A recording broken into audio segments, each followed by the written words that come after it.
Yo, what's good my fellow Magic Knights? It is your boy DEADMANVINCE back with yet another Black Clover mobile video. Hope you guys have been enjoying the content lately. Hope you guys have been enjoying the game. We got some big stuff coming up pretty soon here, and I just wanted to go ahead and cover a should you summon video for Fana or the Witch Queen.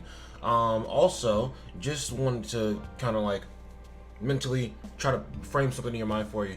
Have you ever listened to your own voice or even heard your own or watched a video of yourself and like it made you cringe? I feel like people are very scared to accept themselves for who they are, and I just want to let you guys know that right now in the background I am playing the mightiest Magic Knight, the ultimate Wizard King, DEADMANVINCE himself.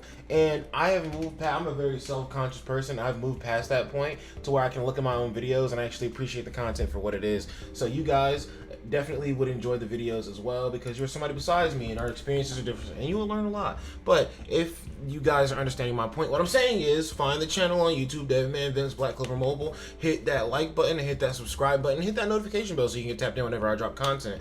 But let's go ahead and get right into the should you summon. I will be honest with you, I try to translate this stuff all the time and it never works out for me. The problem is that the JP form never has as detailed information as a KR form, but when you put the KR form into translation apps, it gives me the hardest fucking time. I know roughly how these mages work, so we're going to be looking at them roughly, and then I'm going to be talking about whether you should be summoning or not. So this is the Witch Queen right here. She is a healer who very much so works off of DOT for healing allies, right? So right here, this first skill is a single target skill. It's going to be a 2-turn bleed effect on the enemies. Then it's also going to be a, how many turns? It doesn't say how many turns.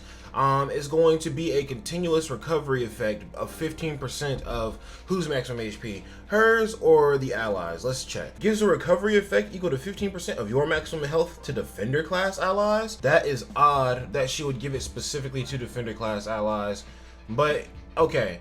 Does she have the ability to taunt and put taunt onto those defender class allies that she's making survive? This right here is going to be a 50% chance of applying poison, bleed, or burn for 2 turns.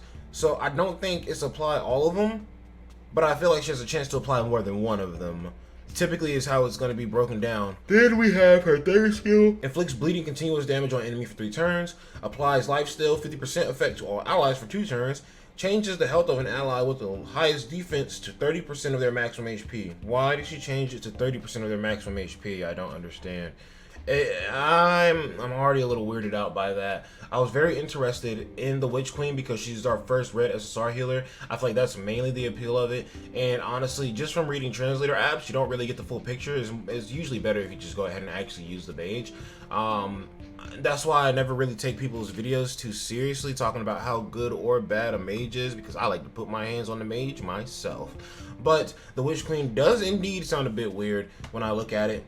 This right here just gives a recovery effect equal to 60% of your maximum health to your allied to the partner for the combo attack, and I'm very thrown off by why is this healing for defenders specifically. I mean, I get it, defenders will be getting attacked the most, but I feel like you more so want to give healing to anybody, so that is a little weird to me.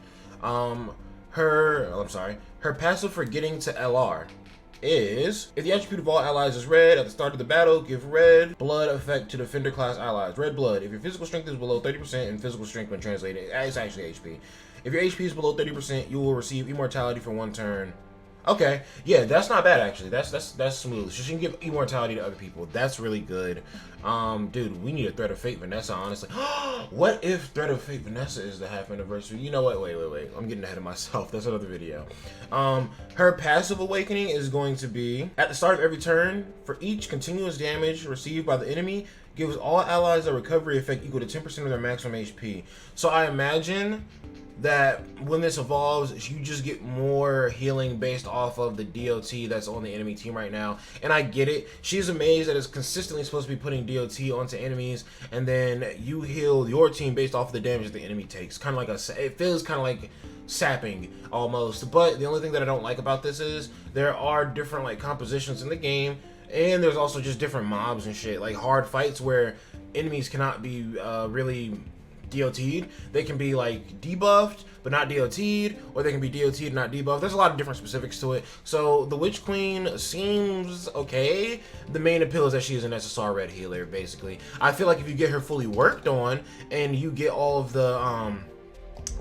her skills up to the max level, you can start seeing some crazy numbers, and I feel like it would be really cool just because of how unique her kit is. But I don't know that she's that crazy just yet, like off of like merit alone. Then we have her skill page. It's called Incomplete. I am pretty sure. Yep, it's called Incomplete. So the ability that it adds on to her skill 2, because that is the skill 2, correct? Inflicts level 4 receive HP recovery amount reduction debuff on the enemy for 2 turns. So she lowers their recovery. If you're fighting a healer enemy, I can't actually. When I started the game, there were a lot of like mobs that had healing, but then I feel like you got higher up into the higher levels, and most of the mobs are just doing big damage on you. So don't know how impactful that will be. Her passive skill, and this is at level 1. Bleeding. If you are attacked by an enemy who receives a continuous damage, there is a 40% chance that all allies will receive a 70% increase in defensive power, but for 2 turns. And then I'm pretty sure, I just saw this on the forum, I'm pretty sure that if this is maxed out, it's an 85% chance that all allies will receive a 100% increase in defensive power for 2 turns. Cannot be stacked. So again, Witch Queen seems kind of weird, but also kind of cool. I do appreciate the fact that she is very unique, a very unique healer, and it's like the fact that she's the first SSR red healer, she's breaking a lot of new ground, right? Finally, a healer of that level in the red category, but also a very unique style of healing. We've seen healers that heal based off of magical attack. I feel like that kind of fell flat. We see healers who heal based off of HP amount. That works beautifully, but now somebody who can debuff like horrendously just over and over and over again and heal the team based off of those debuffs sounds cool in theory, but again, it matters how it works in practice. Let's take a look at Fana. Everybody has been talking about Fana. Everybody has been in love with Fana. When the first Fana came out, I thought it was a no-brainer to go ahead and get her. That looks crazy right there, how the darkness is coming off of her mind's eye. I love that shit, bro. But yeah, Fana seems to be very crazy, and Fana is now using a mix of Mars and her skills, so very, very good. Apply 1 hate to yourself. If the enemy has the taunt effect after you give it, wait. If the enemy has the provocation effect, attack after giving yourself the damage amount increased by 35% above. So she's going to increase her damage up by 35%. Hatred. When using a special move, perform an additional attack with damage equal to the number of a hate effects. The effect is maintained even after the wave ends. Oh, so hate stacks through waves? Whoa. Okay. Oh, this is called Haggle, I think. Harp or something like that. Same name as like Mars' first skill. Okay, every skill is going to have hate. Her skill 2 gives her 2 stacks of hate. Oh, dude, this already looks bad. This is an AoE. Applies burn continuous damage to an enemy for 2 turns. Okay. Her ultimate is going to be remove barrier, performs an additional attack on a target, and this one is AoE as well. So one thing that I will say before I read the skill, I do very much like the fact that her skill setup is pretty much the same as OG Fana. Base attack is single target, next 2 attacks are AoE. Makes it feel very easy to just switch from regular Fana to Third Eye Awakened Fana. Man, and just wait for Third Eye Riot, bro. He's gonna be insane, I know it. Explodes the power of Salamander and damages all enemies. Applies barrier removal effect to 1 random ally, including targets which no barrier has been applied. And when it says 1 ally, I think it means 1 enemy, because there is a kanji that's kind of not translating for me right now when I look at it. If you do not have the hate effect, damage equal to 30% of your attack power and magic power as an additional attack. If you do have hatred, you do an additional attack with proportional damage. So 1 hatred gives you 50% of your original attack power. 2 hatred gives you 70% of your attack power. 3 hatred is 100%. 4 hatred is 130%. 5 hatred is 180%. So Fana sounds very much so like a stack hate, keep hating, bro, and then hate some more. That's basically what I'm getting from this. Stack that hate up, and then drop bombs on their ass. I love how Fana sounds right now. Then Fana's combo skill is going to be a 1-turn taunt on enemies. And it's a single target. Her awakening, or not awakening passive, but her unique passive is, if everybody is green at the start of battle, all allies will be given the status abnormality blocking effect for 1 turn. So I feel like this is a very small scale.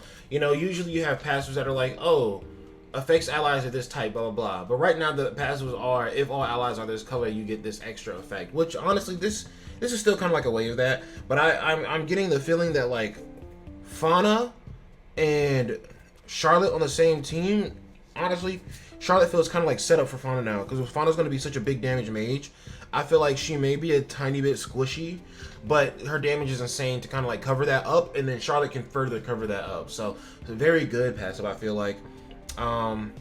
Starting to capitalize on mono colors, trying their hardest, I feel like, to try and get mono typings as cracked as blue, because blue wasn't even like cracked per se at first, but it was just like the fact that they dropped so many blue units. One of them, like a couple of them, were bound to be cracked anyway, which made blue very like overwhelming. If you have 5 hate effects, change your HP to 1% of your maximum HP and apply immortality for 1 turn. At the end of the wave, you will recover 50% of your maximum physical strength. That is weird, dude. I don't know why they gotta drop her to 1 HP. Like, I understand she does big damage. You know what? This is, I guess, just a cutback for doing such big damage. It's interesting for sure. I'd say that one little part of her kit is the one part that I'm not a fan of, but it's okay. It's okay. It'll work out. Honestly, in practicality, it's probably still cracked, because she does heal at the end of the wave. But notice that it says at the end of the wave and not the end of like her turn, though. So that's the only thing that worries me. So I guess it's supposed to be so much damage you do. Yes, because if you have 5 stacks of hate, that's fair. You're gonna be doing an extra 180% damage. So I guess you could drop a fucking nuke on their ass and then just kind of walk away from it. Salamander Mosquito, her skill 2 changes this way. Instead of it just being giving herself hate and burn, applies taunt effect to enemy for 1 turn with a 60% chance to taunt the enemy for 1 turn. And there already was something in her kit that makes her taunt, get her taunt, or if somebody's like taunted, she gets an extra effect on them. Okay, let's look at her passive skill actually for this skill page though. If you are given taunt or enhanced taunt, there is a 40% chance that you will receive a buff that increases the amount of damage dealt by 20% for 1 turn. Yes, Fana sounds like damage to the fucking max. Alright. We've broken these two down now, and I'm gonna go ahead and say right here, Fana seems like a clear, better choice for you, because green attackers is lacking for sure. Like, Licht is cool, but I feel like Licht is a little too squishy. He gets 1 tap really hard. He has that immortality for 1 turn. But if he gets stunned on the same turn he gets 1 tapped, then he's not doing anything at all, and then you're just killing him guaranteed the next turn, unless you can pop like a Ratty Shield. And even still, you can still kill his ass afterwards. Raya has a lot to be desired. I feel like even though Raya is good for stage 85, right? That's like a niche use, you know what I'm saying? So it's like, I don't feel like one niche use gives a mage like all this like reign in the game. Fana seems like she would decimate anywhere in the game, really, especially if you give her a mono green team, because that extra abnormality status blocking at the start of like the battle as an attacker, that being added on, it feels good, because they aren't okay guys, you know I talk about how I like for mages to do a lot. There's doing a lot and then doing too much. Doing too much is cutting back certain parts of your kit to give you extra effects that you really have no business having, kind of like Red Veto, the original Veto. Doing a lot, it's like Noelle, big damage, has a shield for everybody. The person of your choice takes no damage, like for a fixed amount of damage, and the person also gets counterattacks. And Noelle also can start off the fight with counterattacks. So like it's like doing too much versus doing a lot. Witch Queen isn't doing too much. I feel like the Witch Queen is just like very weird, very quirky, very wonky. But Fana is like doing a lot of damage, just a lot of damage, bro. Plus that little abnormality status change is nice. A little more incentive to give you a full green team. Especially in Charlotte, honestly, is a little more incentive to give you a green team as well. But now, the moment of truth, the question that we've all been waiting for, the $1 million question. Should you be summoning? Instantly? Hell no. No, absolutely not! Why would you summon? Next month! Next month, we are getting the half anniversary, bro. Y'all understand that we're gonna get a half anniversary mage, and honestly, the half anniversary mage has to be fucking busted. I know that they're gonna be busted because they dropped Noelle for season 2, which was just like another general, like, seasons are limited, but at the same time, they're still special events, I guess, but they're still regular because they come on a cycle, right? So, season 2 Noelle broke the game, essentially. And people are complaining about season 2 Noelle till this day. So you best believe the half anniversary character is going to be insane. Not to mention, with the half anniversary character, they're also releasing a banner that will allow you to summon for season 1 and season 2 mages once again from the limited season banners. So not only do you have to save your black crystals for that, and not only do you have to save your black crystals for that, but we also have a third banner that should be wrapped up into this, where we all voted for mages that we wanted. Everybody got to choose 5 mages. They're going to take the top 10 mages, they're going to put them onto a banner with higher rates. So with all 3 of these banners popping up in the future, not even in the future, in the near future, in like 10 days ish, we should be getting close to very on the eve of half anniversary. And honestly, it's just not smart to summon on either one of these banners right before that. Also, the banner that we had with the skill pages was very tempting. They are trying to scam you basically right now. That's what gacha games, that is what developers do the best, right? They will put so many enticing, tantalizing things in front of you and try to get you to summon before the biggest things come out. And that skill page banner for a sweat, that's a dream. You know what I'm saying? Extra general skill page upgrade materials, like I got all of them already, right? It's cool.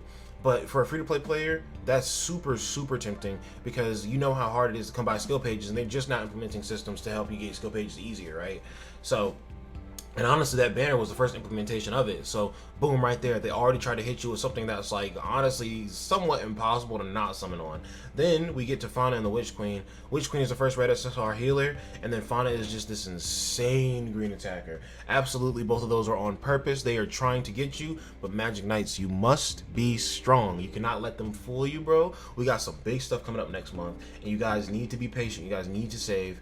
And even if, I mean, I don't think we're gonna get anything showing the characters off before this banner is gone. I mean, we could, like on the last day, maybe. And honestly, if you see the banners and you see the mages that are coming out and they don't seem appealing to you, which I doubt, you can go ahead and summon if you want to. But right now we're in the Witch Queen's Forest. I assume for half anniversary it would be insane, but like, Mimosa's a baddie. People like waifus, bro. Or I said Mimosa. Vanessa's a baddie. People like waifus, bro. I can imagine a Threat of Fate Vanessa coming out with Rouge, you know what I'm saying? I can imagine them dropping like a Ladros or an Asta for half anniversary early, and then whenever that point in the story comes, they just don't drop that character, or maybe they drop the counterpart, right? I feel like definitely we're going to get something crazy for the half anniversary, and maybe it won't be the hypest thing, but crazy is what we're looking for. It's just a half anniversary. The anniversary is where all the hype comes in.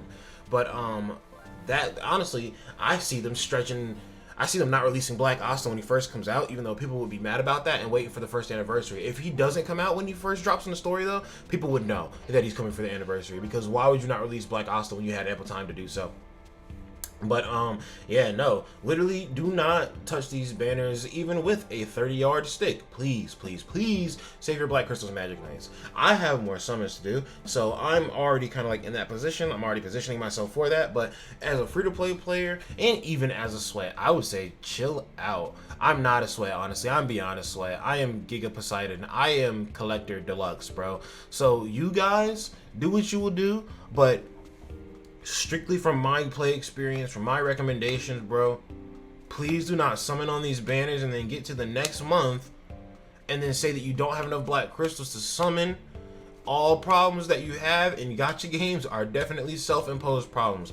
All it took was you not pressing the summon button. All it took was just some self-control. If you don't have self-control, I'm sorry. You're going to have to awaken a higher form of yourself and not summon on this banner, because the next banner's up. Like, bro, a chance to get characters these are general release characters. They will always be on banners from this point on, bro. Honestly, these two are probably going to be unfeatured in the next banner that comes next month. So, definitely not. Do not spend your crystals. I already know there's some free-to-plays who already did it, and I know that these banners have been out for like 2 days, and I know people are already going to scratch that itch, right? But you know, I thought it was common sense to not summon, really, because of what we're getting next month. But you know, also some people don't really pay close attention to the game, like content creators would. So maybe they don't realize that the game is going to have a half anniversary, because maybe somebody's new to gacha games and they don't even know about like how crazy year anniversaries go by. So definitely, guys, be smart, work smarter, not harder. If you summon right now, you will be working harder for your black crystals. If you don't summon right now, you will be chilling on some black crystals and be ready for the half anniversary. And since it's the half anniversary, I'm going to make a separate video on this, but since it's the half anniversary, there will be a lot of events where we get free black crystals.